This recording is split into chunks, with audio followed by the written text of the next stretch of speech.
I'm Candace. And I'm Ripley. And this is Comicsplaining, the show where we know how to time travel. Yeah, we didn't mention it last episode, but we're doing a double recording right now. Yeah, I've got a wedding coming up that I can't avoid going to and I have to in fact travel for, so there's just no way in hell that we're going to be able to record another one, but we had enough forewarning of this that we were able to fit two in.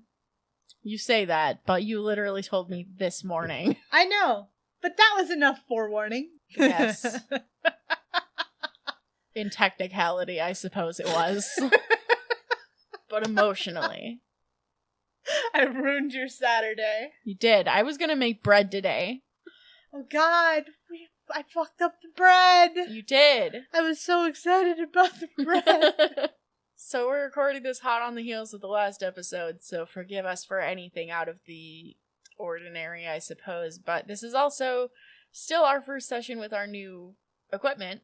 Yeah, so be forgiving about any trouble with how this sounds. We hopefully are all good. So, tell me what you want, what you really, really want. I want to read some Thor. I wanna really wanna zig a zig. Uh-huh. Yeah. Okay, so what's our Thor? Well, we're looking at Thor Number 143 from June of 1967, written by Stan Lee, penciled by Jack Kirby, inked by Bill Everett, and lettered by Sam Rosen. Have we heard Bill's name? I don't remember. I don't think so. I'm not 100% sure one way or another, but hey. So, Thor is enjoying a beverage in a soda shop, where he apparently walked in and ordered something, and this whole gaggle of, I don't know, I guess young adults, men and women, are both just watching him with big smiles on their faces, completely enamored. It's really creepy, actually. Yeah, it is. I don't like that. Yeah. After finishing his drink, he tells the proprietor of this store that he doesn't have any money, which we notice. Why didn't you say that going in? Which also seems like it should not be true because he's a doctor. Right. So I feel like he should have some money. Maybe Thor feels like taking Don's money is not fair. Maybe. But he says that he doesn't have money, and he asks if he could put it on credit. And the store owner says, you could have it for free, because you're Thor. Fair enough. Fair enough, I guess. It is one soda. Yeah. One soda, and you get a lot of publicity. One soda in the 60s probably cost cents to make. Right. And again, think of the publicity Thor shops here. Right, exactly. But before he can leave, all of his adoring fans kind of clamber around him, and they're asking lots of questions and asking him to tell them about where he's from. And there's this really creepy looking blonde lady. Yeah, who she's looks terrifying. Extremely evil. Doesn't help that she's holding her fingers in the Mr. Burns excellent Right. pose. So here's the thing about ancient Norse culture is that, yeah, they were very warlike, but they also really loved telling stories. Yeah. So Thor, when they ask him to tell them about where he comes from, he strikes a pose and starts hamming it up. Starts telling them, like, all this grandiose stuff about Asgard and Odin and all the people there. And he goes on for a very long time about Odin, and we get a shot of Odin where his mustache is coming out of his nose. He has yellow eyes. He has yellow eyes, and his eyebrows are coming out of his eyes. It's a lot. There's a lot of choices going on here. And the hat. The hat isn't even that much by Odin standards. Well, that depends. Is the sky yellow, or is that Odin's hat? I think that's the ceiling. I think so. Yeah. Thor's going off on all these grandiose descriptions, and then abruptly he says, alright, that's enough for today, and he goes back out onto the street. But his group of loving admirers follows him out onto the street, asking for more, because he got them hooked on the story already, but now he's leaving just when it's getting good. This is really weird. It is really weird. he takes off into the sky to get away from them and returns back to his medical office. He does have to see patients now and then. Right. And he turns back into Don Blake and goes to read some medical reports for a patient of his that he was waiting on. No sooner does he open this pack of reports than the patient in question, one Mr. Markham, comes in to find out the results of his x-rays. Apparently, Mr. Markham has no money and no insurance, and Don Blake is treating him pro bono. That's sweet, and that's very Don. I like Don. I love Don. Don's so likable. He is. He's such a good guy. Mr. Markham is seemingly very concerned. I guess there must be something going on with him, because he's very afraid that something is wrong. But Don reports that his tests all came back completely normal. Wonderful. So Mr. Markham no longer has anything to worry about, and he's very relieved by this. And as Don reflects on the worth of his work here, he feels like this is something that he could never do as Thor, is this satisfaction and this... This is so beautiful. Yeah. I don't know why I'm so enamored with this, but I love it. I want more of this, just Don. Well, you love it because you love more of, like, normal people just helping other people. Yeah. Yeah, and, like, the reason why Thor doesn't resonate with you is because it's so fucking big and out there. So anyway, Balder and Sif are arriving at Ringsfjord. Okay. Wherever the fuck that is. I forgot to make you recap again. Right. Okay, well. Why don't you do that now? I can at least explain why they're there. Yeah. I don't remember what the fuck happened last time. I know they're there because Odin said they had to go there because the Enchanters are there. And they were there while Thor was doing something else. Fighting the Super Skrull. He was fighting the fucking Super Skrull because Loki said, hey, you should go fight Thor. Yeah. That'd be really cool, and then the Skrulls could take over Asgard. Right. Because they could totally do that. They could. Totally, they could do that. Though honestly, doesn't that seem like Loki would just... I just want to see something happen, whether he fights Thor or whether the Skrulls try to invade Asgard. Honestly? I just want to see some fun shit. Exactly. That's very Loki. That's kind of what I thought. So, yeah, Balder and Sif were commanded by Odin to go to Ringsfjord, wherever the fuck that is, to seek out the Enchanters. We get a little bit more exposition on the Enchanters here. Apparently, they are 3 mysterious figures from far outside the realm who possess power equal to Odin, supposedly. There are too many things that have the same amount of power as Odin. Yeah. As they're riding through this seemingly barren wasteland on their horses, suddenly the ground gives way beneath them and they're forced to abandon their mounts, or ponies. No. And they go to take up battle stances. Oh, this is a really bad outfit, Balder. Yeah. Balder tells Sif to get behind him, and she's like, fuck that. I'm a warrior too, I'm gonna deal with this. She, however, is looking fucking awesome. She looks great, except her hat is dumb. Her hat is dumb, but I can live with it. There are a lot of dumb hats. Yeah, true. Balder's hat is dumber, just because it's stupid. Yeah.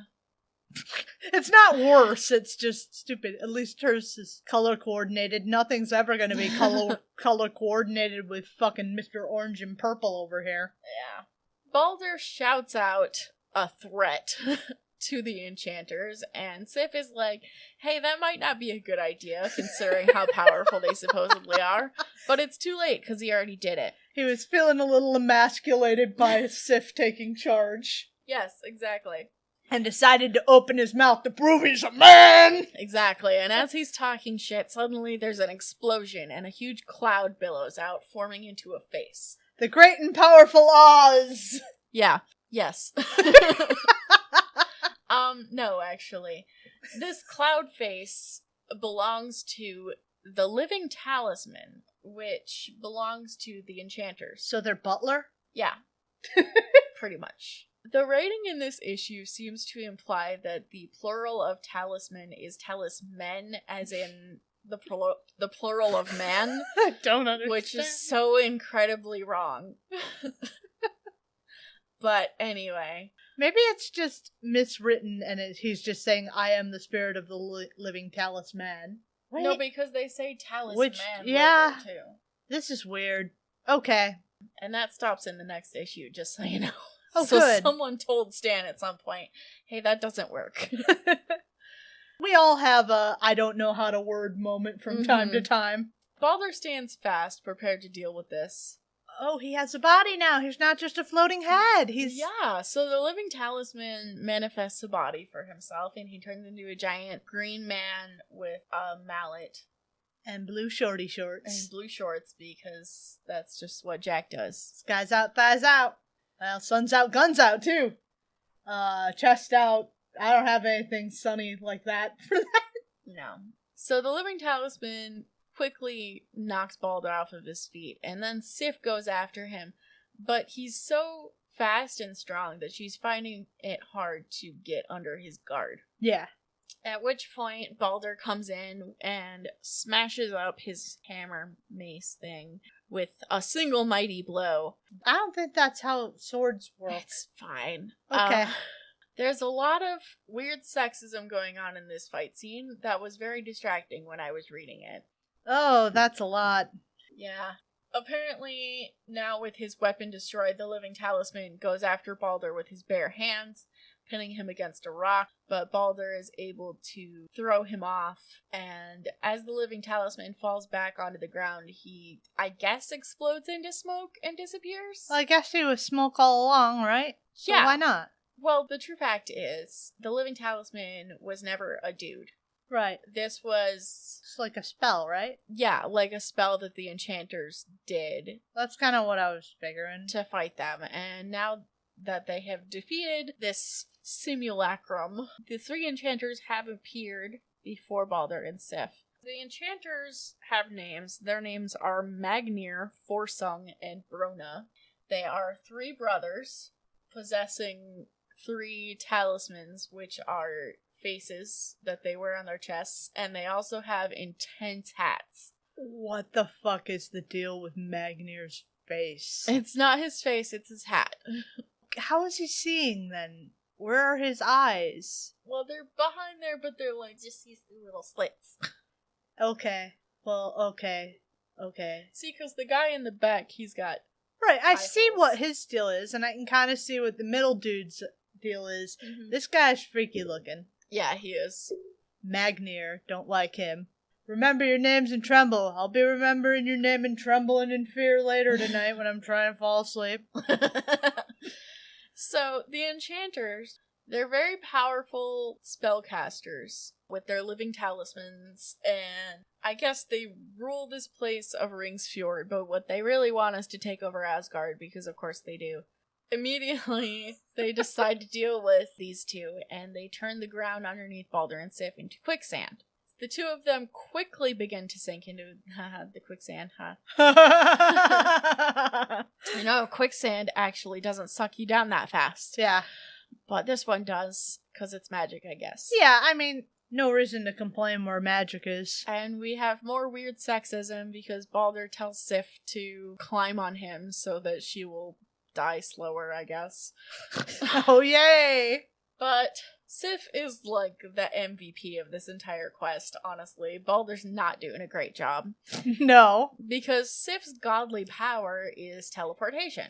Right, I forgot that. Yeah. So she is able to brush her hand against Balder's and instantly teleport both of them away. Down to Earth. To Manhattan, where they decide that they need to go find Thor because they don't think they can deal with the Enchanters by themselves. Okay. Which is fair. Right. We quickly saw them over their heads. They do need backup. A couple minutes later, we see Don Blake in his office doing some work, and he's hearing quite a bit of ruckus from a large traffic jam outside. And he looks out the window, but he can't see the cause of the traffic jam, so he decides he's just going to close the window and go back to work. At the head of the traffic jam is Balder and Sif standing in the middle of the road talking to a cop, insisting that this cop take them to wherever Thor lives, and the cop is saying, I don't know where Thor lives. Get out of the street! Get out of the street. But then the cop says, actually, I do know about this doctor who seems to have a way to contact Thor. And Balder and Sif are like, okay, well, take us to him because that sounds like the way to go. I like that. That's a nice callback to that Yes. time when they actually went and got him. Yes, exactly. And the cop is like, okay, great, anything to get you out of the fucking road. And even if the doctor can't get you in touch with Thor, maybe he can get you in touch with a shrink. God, they're looking pretty pristine for this whole sand deal they just had to deal with. Honestly? Sif is in, like, all white with elements of pink. Balder isn't quite as bright, but he's still got a white cape. Mm-hmm. So they're looking damn clean. It's magic. Yeah. Sif teleported them, not the dirt. Oh, God. Does Sif continue being able to teleport? Yes. Good. Okay. I'm glad that stays consistent. I don't know anything. Apparently, these two fleeing to Earth was somehow all according to plan. The Enchanters foresaw this happening, but their plan now is to separate into two different forces. Two of them are going to go down to Earth to deal with Thor and the other two, while one of them goes to invade Asgard. I don't think this is an efficient division of your forces. I think this is a bad idea. I think everyone needs to go fight Odin, or everyone needs to go to Earth. Yeah, but they've got a plan, so whatever, I guess. They said they were good at enchanting, not thinking. Balder and Sif are escorted to Don Blake's office. It's worth noting that they know that Thor has a mortal identity, but they don't know who it is. So when they meet Don, they don't know him, and Don, of course, recognizes them, and immediately he's confused and concerned to see them here, and he's like, something must be going wrong. And meanwhile, these two are treating him like any normal prole. I like Balder like, hey, that's my bud's girl. Get your hands off. Yeah. And then Don transforms, and they're both very excited to see Thor, finally. I'm glad that they know where he lives now. Right. It would seem that would probably become very useful information to have over in fucking Asgard. You'd think. So they explain the situation to him very quickly. Just kind of give him the cliff notes. And he says, alright, well, we gotta go deal with this immediately. Not because I'm sick of hearing this traffic jam outside my window. That you guys caused. Thanks, guys. And as they're deciding to do this, the two enchanters coming to Earth are appearing on the street below. So let's take a break to do some Tales of Asgard. Oh, joy. What happened last time with Tales of Asgard? The horses still aren't fucking there. Yes, that's true. I don't even remember what the fuck Mogul did. I just know that things were continuing and the horses are still not fucking there. Things were continuing is a good way of putting it. Mogul received a potion that contained a plague. Right, that's right. He was going to do biological warfare and wipe out Hogan's people. Yeah. Okay, that's the part I was missing. Yeah, so and then he almost killed the dude who gave him the potion, but then decided to be better than that. He didn't decide to be better than that, he just decided that the dude was below his being killed. Yeah, that's true. And then the horses were still not there. No, they weren't. And now here we are. So you might remember a few issues ago, although I wouldn't blame you if you forgot, that Volstagg got distracted by a pretty lady in a palanquin. I did forget that, but I think I remember, because they were running into the city. Yeah, so it was mentioned very briefly. We reunite with Volstagg here. He is flirting with this pretty lady, who apparently is Mogul's sister. This is the first time hearing of it, but I guess whatever. Right, I mean, how much do you know about Mogul before this? Not much, so sure, why not? Right, exactly. Just as a forewarning, this Tales of Asgard has a lot of jokes at Volstagg's expense because Stan treats Volstagg as comic relief. Comic relief. In a really mean way. In a really mean way, yeah. So I'm just gonna kind of skim over it as much as possible. The princess... If you're the sister to the king, are you a princess? Yes. Okay. Yep, that's how that works. Okay, sure. So the princess takes him over to this rope where she says that once she pulls it, a slave will arrive to take him to Mogul. because she's going to help him get an audience. Okay. All right, And I see where we're going. She positions him on the floor just so, and goes to pull the rope, which apparently is actually a trapdoor that slides him down somewhere underground. But just as she's pulling it, he grabs her waist and pulls her down with him. Good. Good. She had it coming. She did. So the two of them fall down this chute and land in some kind of dungeon. They're now in an underground chamber where lives Mutorus, who is some kind of minotaur, I guess. Yeah. Mutant Minotaur, it all makes sense. Yeah, this is basically a dude that Mogul keeps under his castle and occasionally feeds people to. I guess his deal is anyone who falls into his lair, he just kills them. Okay. He's a rancor. Sure. He starts doing his thing, and Volstagg is able to at least hold him at bay long enough that the princess shows him into some kind of side tunnel that they could both run down, and they pass by something in this tunnel called a sea of lizards. It is indeed. It is indeed a sea of lizards. I hate that we're just skimming over that. I know. The sea of lizards just seems like it should be. It's such a detail, and yet when we get into every other stupid fucking detail, Mogul talking to the guy who makes the poison and threatening him, but we're not gonna get into more detail about the Sea of Lizards? That sounds fantastic! Absolutely not. We're not going to talk about the sea of lizards. Anyway. We're not gonna talk about anything fucking cool in Tales of Asgard, ever.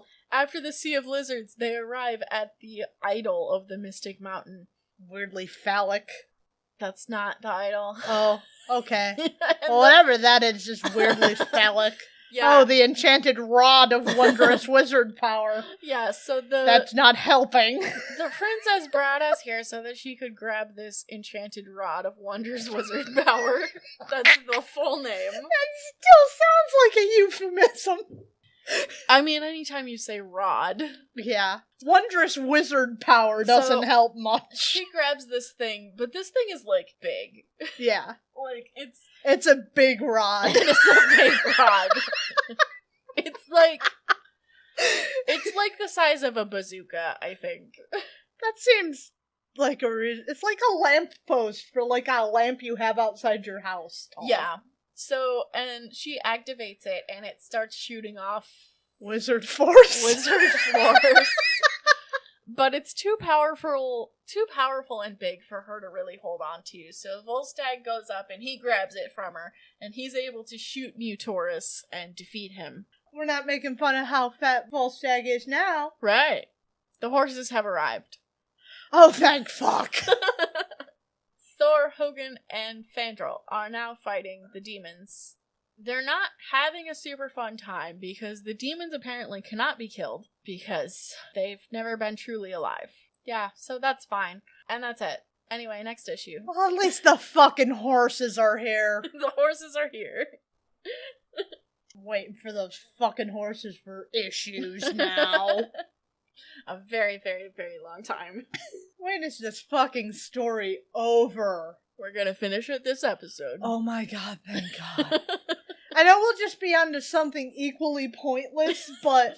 But we have the end of Tales of Asgard in sight. Yes. Oh, good. I told you that last time. Yeah, I remember you mentioning it, I just don't know how long it was. How far off. I don't remember. I'd have to look at it again. We're on to Thor number 144. That's a twist you didn't see coming.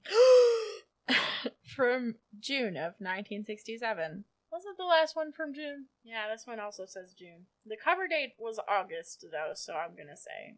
Probably May. Yeah. Fucking June. Okay. Yeah, to explain to any of our listeners, I'm not gonna explain fucking Moon. I think they all know what Moon is. Maybe. That's an old meme. Yeah, but I don't know. Maybe. Depends on who's listening. Maybe it's too old a meme. Makes you think.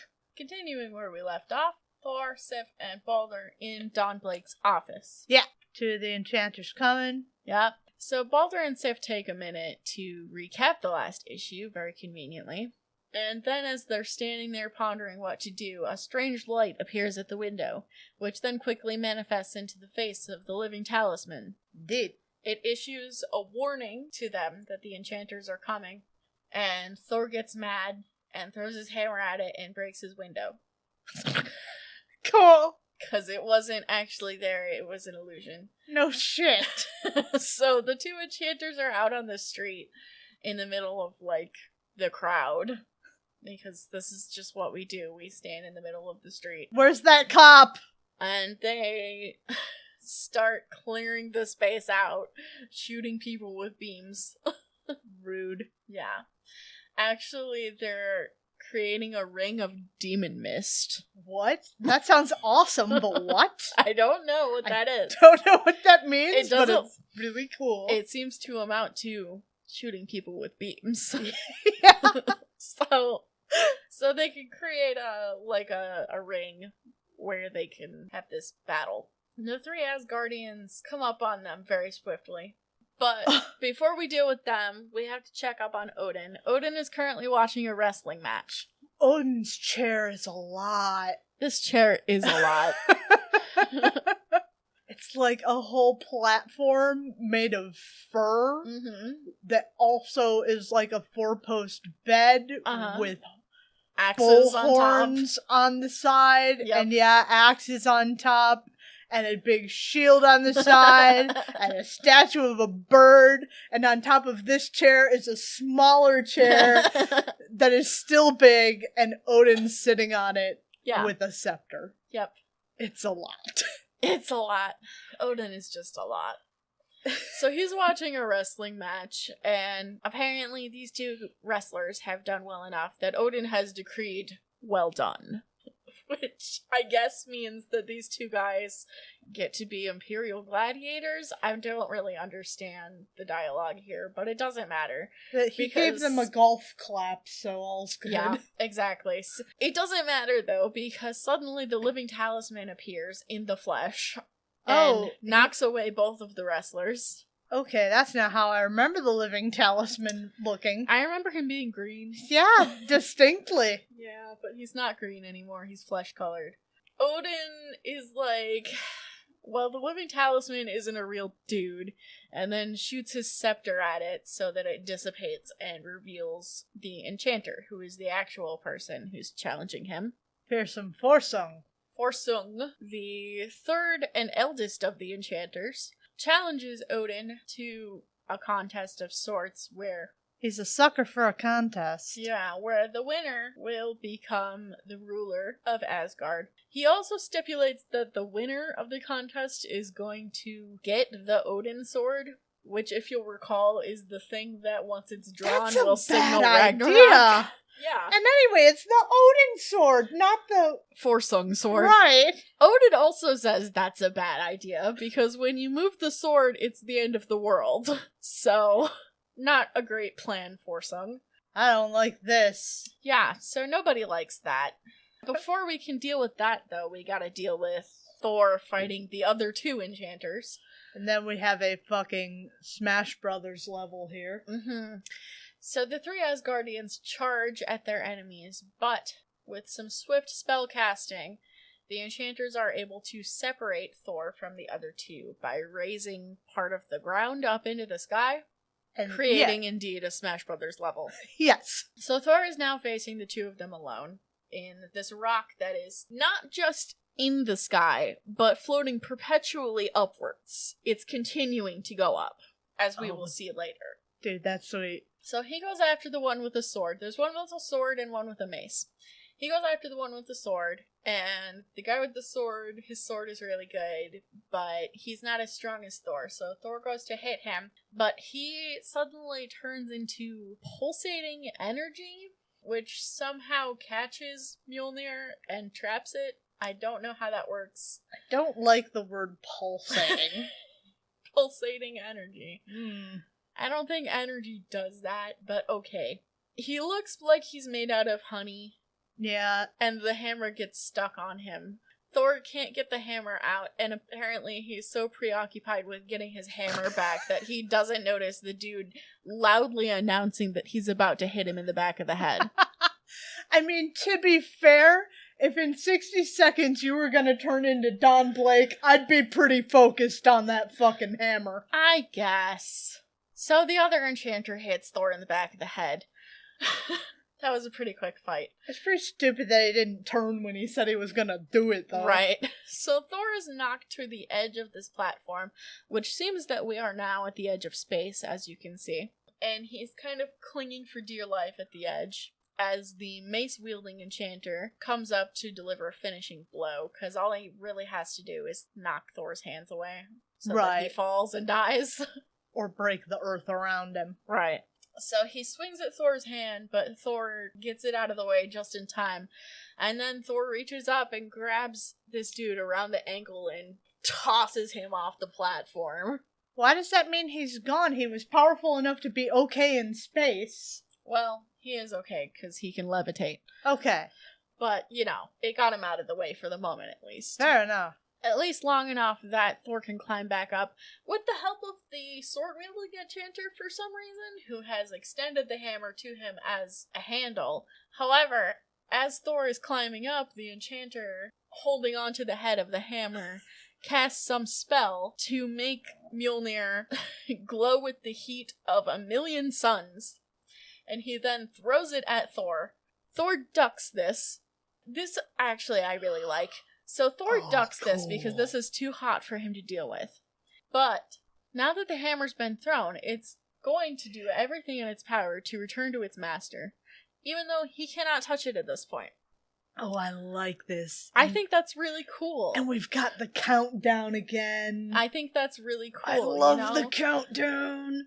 Using his own powers against him. That's really cool, in a constructive way. But Thor does the smart thing, and instead of trying to duck around his hammer perpetually, he just bum rushes the dude. Because he realizes, you cast the spell, if I take you out, it's gonna stop. Oh, see, I thought he was gonna put him between him and the hammer. No, because the enchanter can resist the heat that he Well, yeah, but used. it still would have clocked him in the face. That's true, but that's not what he did. So he bum rushes him and tackles him to the ground, even as the hammer, now blazing with the fury of 1,000,000 suns, is streaking swiftly towards him. And Thor is able to knock this dude out with a single mighty blow before the spell is released and he's able to safely catch Mjolnir. Nice. I don't know why Mjolnir is not still hot, though. You would think it would keep some of that heat. It's a hammer. It was magic. It's fine. Okay. Don't question it. Alright. And then he turns to counter the mace-wielding enchanter. But before he can strike a blow on him, he turns into a cloud. And then he turns into billowing, cloying smoke that clogs up Thor's eyes and gets in his lungs and sticks all over his skin. Sounds awful. Sounds terrible. So anyway, Odin and Forsong are getting ready to do this duel of sorts, and the rules are as follows. They will both grab one end of the scepter. The scepter will shock them like a buzzer until one of them lets go. Okay. That's a bit of a simplification. I'm torn between this being really fratty and really weirdly homoerotic. And I'm they're not both sure. grabbing one end of a rod. Right. Fucking rods, man. I tell you. Fucking rods. I kind of oversimplified it to make it sound sillier, but the deal is that the scepter is going to pour out cosmic energy until one of them can't take it anymore. Dies, basically. Yeah. So Forsong says, okay, that's fine by me. And just to make it fair, I will disable my talisman as long as you make it so that none of your guys can interfere. Okay. So Odin takes away all the powers of every Asgardian. What? Right? Why? Just tell them not to. You're the fucking king. Right? Seems a little extreme. Also seems like this is a trap, right? No shit! Odin, you're stupid motherfucker. Isn't he supposed to be wise? Yes, that's his whole thing. So having done that, the two of them grab hold of the scepter and begin this challenge. Immediately, energy begins to burst forth in a fantastic conflagration that turns away everyone who was watching, and the two of them shoot off into space for some reason. And they destroy dead worlds and suns and stuff. And this seems silly and pointless. It's a lot. It is a lot. But the two of them are engaged in this contest. They're flying through space. Down on Earth, Balder and Sif are watching helplessly from the ground. Balder entreats Sif to teleport them up to where Thor is, and she says that she can't. Oh my god. She doesn't have her power anymore. That's why we because did Odin this, took to it make away. this fucking contrived fucking thing. So Balder kind of comforts her. However, it seems from his thought bubbles that he is developing feelings for her, and doesn't know how to feel about that because she's Thor's girl. Yeah, he was feeling jealous about how she immediately turned her attention to Thor earlier, too. Yeah. Him who is more than brother to me. Well. Well, here's the thing about that. We're brothers, but we're also fight brothers! So, that's happening. Meanwhile, in the sky battle, the sword-wielding enchanter has woken up at some point, but the thing is that the mace-wielding enchanter, who was a cloud of smoke, is returning back to his original form, and the platform is slowly descending back to Earth. Because it seems that Forsung disabling his talisman also disabled the other two. Ah. Which would have been nice to know before. Yeah. When it just seemed like Odin took away everyone's powers and they were all gonna be fucked. Okay, see, like, what I thought at first was that it was, that they were Asgardians. No, they're not Asgardians. Okay. They're magic aliens. Okay. That makes more sense. Okay. Kind of. Kind of. I don't know why the talismans would do that, but okay. The talisman, I'm sorry. The talisman. So, the platform descends back to Earth at a nice easy rate, which is convenient. And now that it's in range, Balder is able to join the fray, and he hops up and starts helping Thor out. Sif, for some reason, doesn't join, because she's a girl, I guess. But the two of them are quickly able to get the upper hand, and in fact, defeat these two enchanters. Okay. And there's fucking Forsung, and Thor knows about this business with Forsung for some reason. Yeah, Thor somehow surmises that Odin must be locked in battle with Forsung, and he says that they need to get back to Asgard immediately, but they have no way of getting there because they don't have their powers. Anyway, Tales of Asgard. How's he gonna return to Asgard? Okay. I know how we could get to Asgard. We gotta go to Mount Olympus, which is a place that Hercules walked down from, and we gotta find that path back up into Asgard, and then we're golden. Mm-hmm. Even though nobody else is supposed to join the fight. And they're blasting through space and not on Asgard. But still. Okay. So, Tales of Asgard. Ugh. The boys are fighting the 40 demons, and they're not doing so hot. Because they can't die because they weren't alive. Blah, blah, blah, blah, blah. Thor gets into a little bit of a pinch, pinned against a wall, but he's suddenly saved by a fourth combatant. Ooh. It's Olivar. Yeah. Our friend, the noble thief. Oh, right. The one who didn't want to be here and is. Yep. He's looking a little rough. He's looking a little bit ragged. He joins Thor, Fandral, and Hogun as a fourth member of their band. Cool. Because Volstagg isn't here. Right. And he helps them fight off the demons because he was put into this position by Mogul. I mean, first of all, I kind of skimmed over it when it happened, but he was caught stealing food from the kitchen to give to poor people. No, I remember that. So he's a cool dude. Yeah. And he was forced into this position as punishment by Mogul. He wasn't leading the demons, he was running from them. Right. So the four of them are now going to face all of these demons.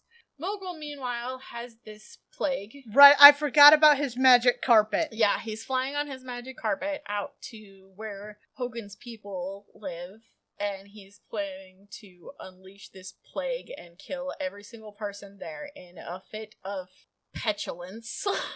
Ugh, this is... Gross. Yeah, also, Wait, he says it's going to spread the deadly spotted plague all throughout all Xanadu, so does that mean that Hogan lives in Xanadu? I thought the Mystic Mountain was Xanadu. That's what I thought, but now I'm confused. Also, we're know. spelling Xanadu differently now. Yeah. Well, this is the correct way to spell it, with a Z. The demons are coming. Again? Yeah, because the four of them managed to chase them off once before somehow. Okay, so they're just coming back. Yeah, so the demons left and regrouped for a new attack, and they're coming back because they can't die, so they can leave and come back as many times as they want. But Yeah. our four heroes cannot withstand infinite attacks. Right, yeah. Well, here we are. So the demons are coming back. For Satan! And the boys say, "For Asgard!" And the demons say, "For Satan!" Again, we're back on this Satan thing. But as the demons are charging, suddenly a light engulfs them and they disappear. I love this. And the smoke clears to reveal their savior, Volstagg, I'm so happy. with the Rod of Wondrous Wizard Power. Yeah, I remember. His magic bazooka has saved all of them and defeated the entire army of demons single-handedly. His big rod saved the day. You did it, Volstagg. Finally. I'm so happy that he wasn't the butt of the joke for once. For once. Whoa, this is very He-Man. It's not even He-Man, the hair is so much. Yeah, this look is very He-Man. Thor can get very, very He-Man at times. Mostly because he just has the long, straight blonde hair, and a lot of the time they give him turf bangs, which doesn't help. And he's gorgeous. I don't know if I should call And he He-Man wakes gorgeous. in the morning and he steps outside, and he takes a deep breath and he gets real high. What's going on?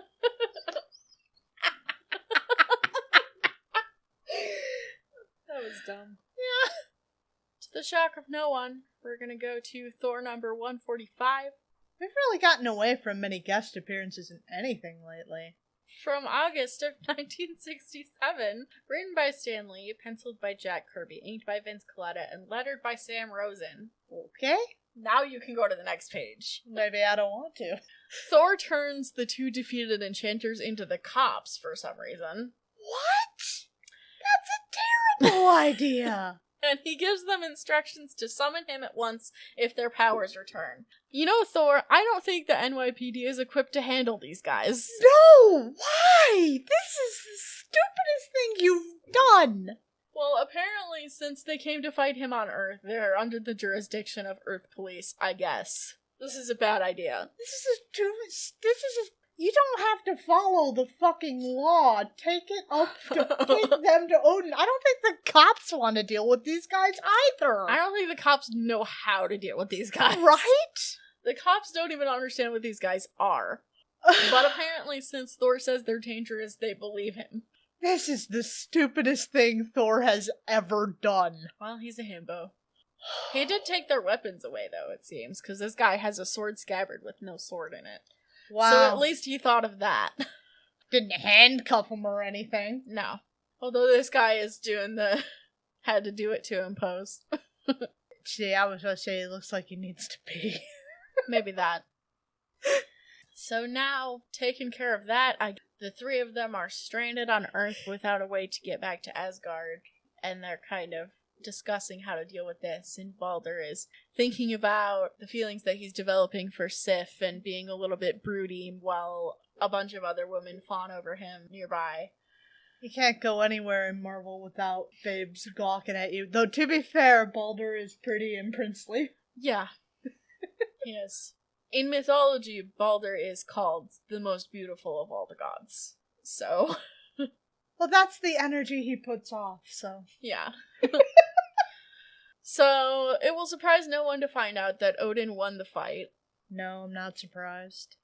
Forsong has perished, apparently. Wow, rip. As they both reappear in the middle of Asgard, where they first started. Odin reaches down and takes the talisman off of Forsong's corpse and then crushes it in his hand. This is a lot. While giving an intense monologue about how no one can challenge him, he's the biggest, most importantest boy, and he's going to get revenge, and Holy shit. he's going to pass judgment, and no one will escape his wrath. Mr. Rosen, this is some huge fucking text. Yeah.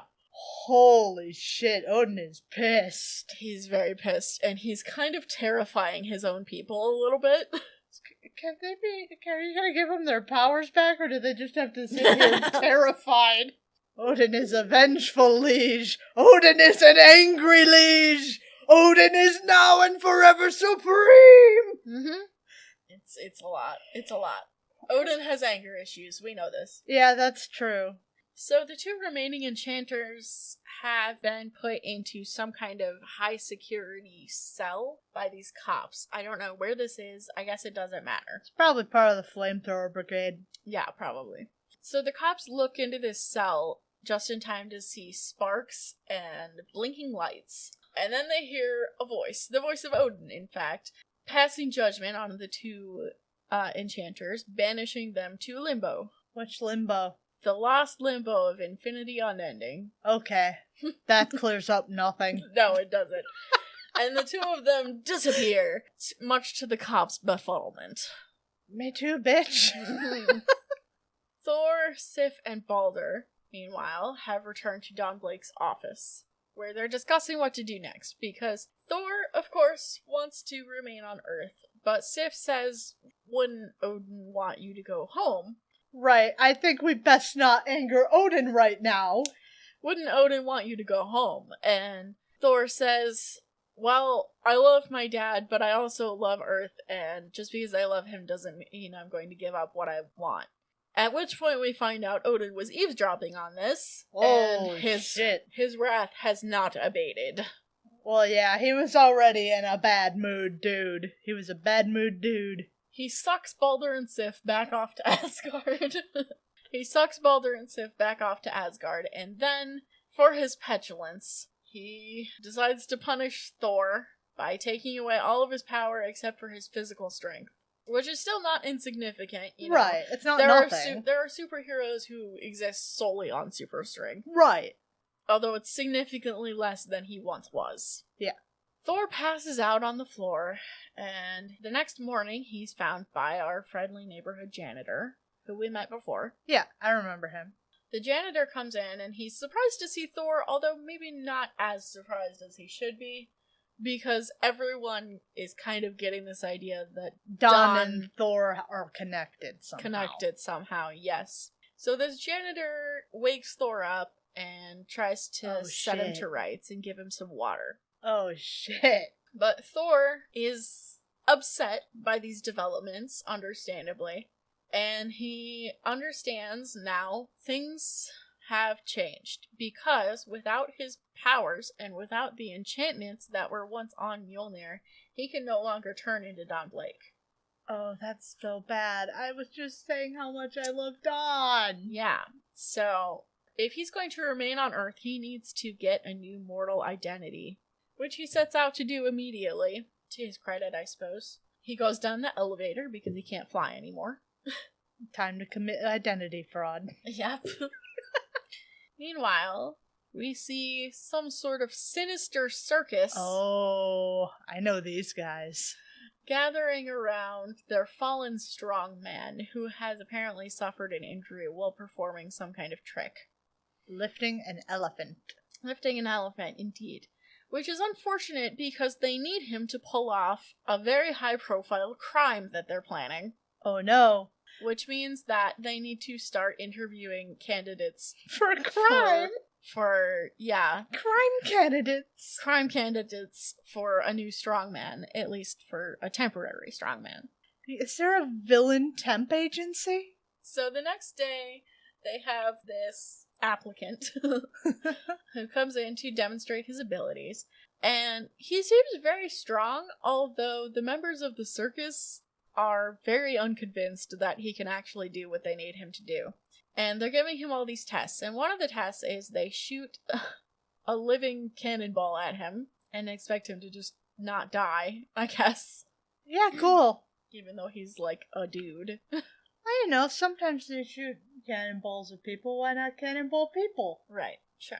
Well, human cannonballs are a thing. Yeah. This random man, understandably fails this test and is knocked unconscious and doesn't get the job. Yep, you can't commit crimes with us. Go commit crimes on your own. Mm-hmm. Not invited to my birthday party. As the carnies are talking about this, they're mentioning something called a golden bowl. Yeah. Which is apparently what they're looking to get. It's something they need to have. As they take this guy away, Princess Python goes to let out her pet because he was supposed to get a turn at testing the newbie.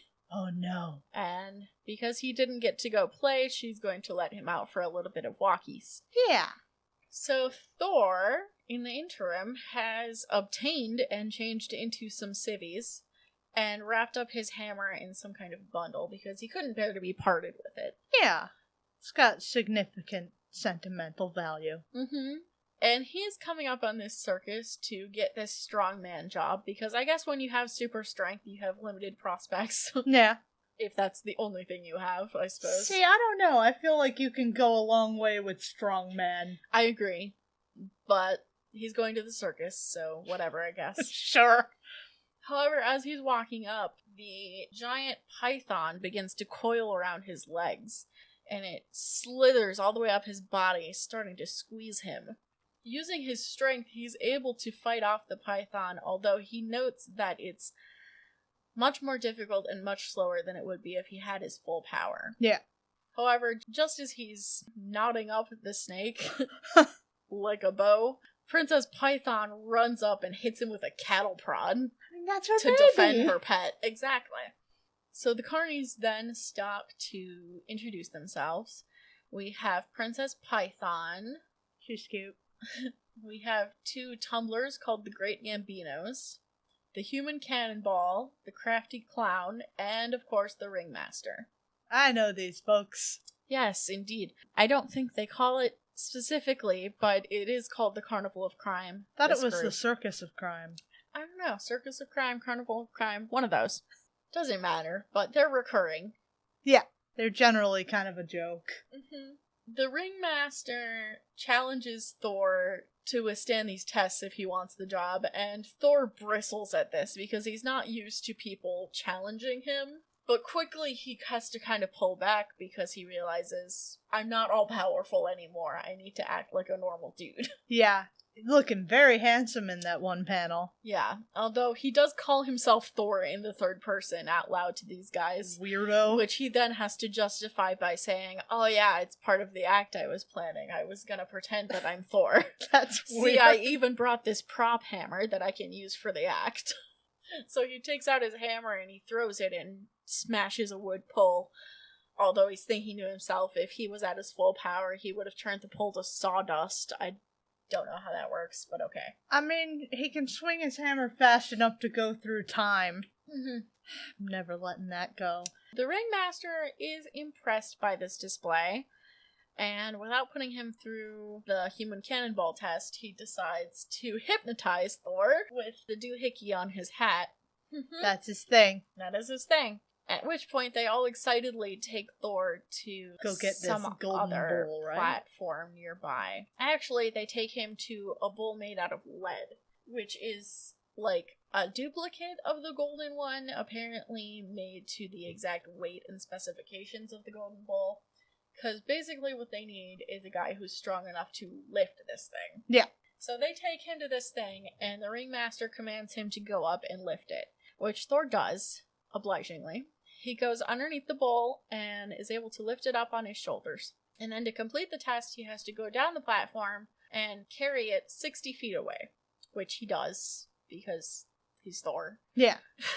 And then, very, very impressed by this, the Ringmaster frees him from his hypnotism, erasing all memory of what just happened. I hate that he just is being called Thor all the time in this. This I know. is so stupid. Couldn't bother to come up with a different name. You're doing pretty bad at this coming up with a new identity thing. If you're using your name. So Ringmaster gives him the job and says that they will call him Thor, And he thinks to himself, though it makes no difference what you're called, once you serve my purpose, you die. Why? I mean, don't you need a strong man? Well, they have a strong man, they just need a temp. Okay. Well, I'm glad that the pandemic came when I had to leave my temp job. So let's do one more Tales of Asgard before we stop for the day. But at least it's the end. It is the end. It is titled The End, in fact. Thor and Hogun are heaping praise on Volstagg, as they should. Fuck yeah. They're all celebrating the defeat of the 40 Horsemen. Well, let's not get too excited because fucking Mogul's gonna kill everyone. Yeah, so Hogun says something about getting his people's battle standard again, to which Alibar says, oh, yo dog, I got that right here. And gives it to him, which Hogun is elated by, because he says that now that he has the battle standard, his people will be free, which I don't think that follows. No. You still have to save them. Yeah. I mean, it's a get, but... Yeah. Alibar's clothes have reverted to rags. He's back to his original form as, a thief. Oh, see, I thought that he just, in the scope of the fight, got more and more naked. No. Like Fandral did that one time? Yeah, this is much worse. No, because the look that he had was actually just an illusion that Mogul cast, so he's reverted back to his original form. But Thor reassures him and says, when this is all over, he will be made a prince. Nice. The 5 of them now. Wait, can he do that? Does he have that authority? I guess. The 5 of them now strike out to go finally deal with Mogul. But nearby, in the land of Hogun's people, we still don't know what this place is called. Xanadu, or maybe not. Maybe Xanadu, maybe not. Maybe next door to Xanadu. Mogul is flying on his flying carpet, getting ready to unleash this plague, and the people down below are shooting arrows at him that are whizzing past, and he just doesn't care. What if they're both called Xanadu, and one is spelled with an X and one is spelled with a Z? Oh no. That's really bad. Although somehow I don't doubt it. Okay. Oh, I'm good. So we have a few panels of Mogul getting ready to open the potion. Ugh. And then the Asgardians and Alibar break into Mogul's throne room and find that he's not there. However, he left all of his magical implements, which Alibar seems to know something about, because he's apparently spent some time spying on Mogul.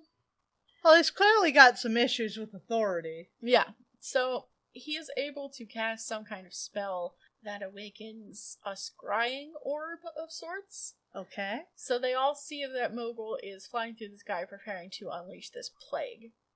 And Hogun says that the only way to stop him is with a bolt of temporal force, and tells Alibar to repeat words after him, because Hogun apparently knows how to do that. Well, why doesn't Hogun just do it then? Because Alibar is using the crystal, I guess, so he's the only one who can do it. Okay, so he has to do it. Okay.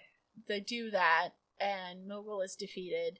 And the potion just isn't a problem anymore. Yeah, Mogul, explodes. What? I don't... And the potion just stops existing, I guess. What a bullshit ending! And then Alibar becomes the prince, and Xanadu is now allied with Asgard, and Mogul's people are free, and they go back. Next time, the origin of the Inhumans. What a cheap fucking... all of that for that?! I know. All that time. What the fuck, Stan? It was really bad. It was really bad. It was bad all through, and then it ended worse. Somehow. I mean, I like Alibar and all, but what the fuck? Yeah. He never showed any interest in this earlier. No, he didn't want to be a prince, he just wanted people not to starve. Right, and also, he was thieving, he wasn't fucking spying. Maybe you should have had him yelling at him for spying. Right. Okay.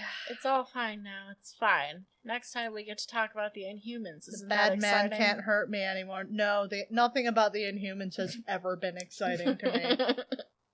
The bad man can't hurt you anymore until next Thor episode when we have to talk about the Inhumans. Yeah. Are the Inhumans, did that start in Thor? Or I thought that started in Fantastic Four. I don't know. I don't know. Who knows? Who cares? Fuck the Inhumans. Yeah, pretty much. Okay. Man, it's gonna be hard for me to rate these fucking issues after that. Go ahead, give it a shot. Okay. Taking out the Tales of Asgard. Okay, well, I'm trying here. I know. I guess I'm gonna have to break it in two. There's, the one with the Enchanters, which is like 2.5 or a 3. Uh-huh. But this last one was so stupid that it's like almost a 1.5. Yeah, this is a circus of crime. The Circus of Crime and Odin's temper tantrum. Alright. And then there's weird horror. How, fuck that shit. 1.5. And I'm still mad about the fucking Tales of Asgard. Yeah. The other ones were bad, but what the fuck? Yeah, this one was a solid one.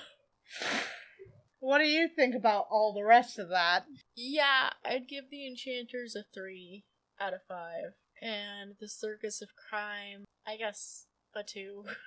Okay. Because I think the Circus of Crime is funny, mostly. Yeah. And what about the Tales of Asgard now that we've finished the Tale of Xanadu? So many thumbs down. Yeah. If only I were that guy with 4 arms. Right. Barbarous. If only I were barbarous in this moment. That's from the last episode we recorded. That definitely wasn't just about an hour ago. No, not at all. That's gonna be it for us this week. We'll be back next week when we will actually be recording something new. Anyway, send us an email at comicsplaining@gmail.com. You can find us on social media, Tumblr, Twitter, Facebook.